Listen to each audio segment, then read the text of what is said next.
ప్రస్తుతం పూరీ క్షేత్రంలో రథయాత్ర జరుగుతోంది. ఈ నెల 19వ తేదీ వరకు జగన్నాథ, బలభద్ర, సుభద్రలు ఆలయం బయట ఉండనున్నారు.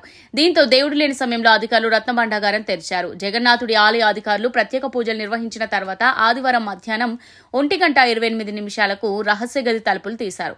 46 ఏళ్ల కిందట అంటే 1978లో చివరిసారిగా ఈ రహస్య గదిని తెరవగా మళ్లీ ఇప్పుడు ఆ ప్రక్రియను చేపట్టారు. రత్న భాండాగారంలోని ఆభరణాల లెక్కింపు ప్రక్రియ మొత్తం డిజిటలైజేషన్ చేయనున్నారు. అయితే ఆభరణాలను లెక్కించేందుకు ఎన్ని రోజులు పడుతుందని అధికారులు చెబుతున్నారు.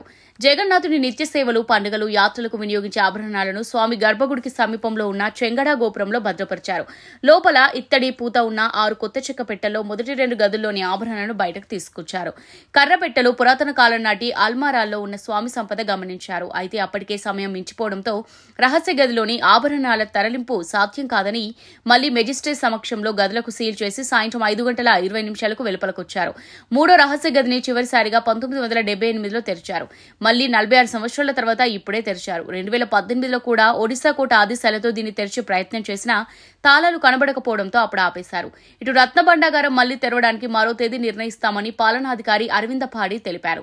ప్రభుత్వ మార్గదర్శకాలు, అధ్యయన సంఘం సూచనల మేరకు రహస్య గదిని తెరిపించి పరిస్థితి సమీక్షించామన్నారు. భాండాగారం లోపల వాననీరు చిమ్మిన గుర్తులున్నాయని, సంపద నిక్షిప్తమై ఉన్న పెట్టెలు, అల్మారాలు చూశామని చెప్పారు. వాటిని తెరవడానికి మరో గదికి తరలించడానికి ఎక్కువ సమయం పడుతుందన్నారు. రహస్య గదిలోని సంపదను గర్భగుడికి చేరువలోని పూల గదికి తరలించిన తర్వాత పురావస్తు శాఖ భాండాగారం మరమ్మతులను చేపడుతుందన్నారు. ఈ పనులు పూర్తయ్యాక ఆభరణను మళ్లీ భాండాగారానికి తెచ్చి లెక్కిస్తామని చెప్పుకొచ్చారు.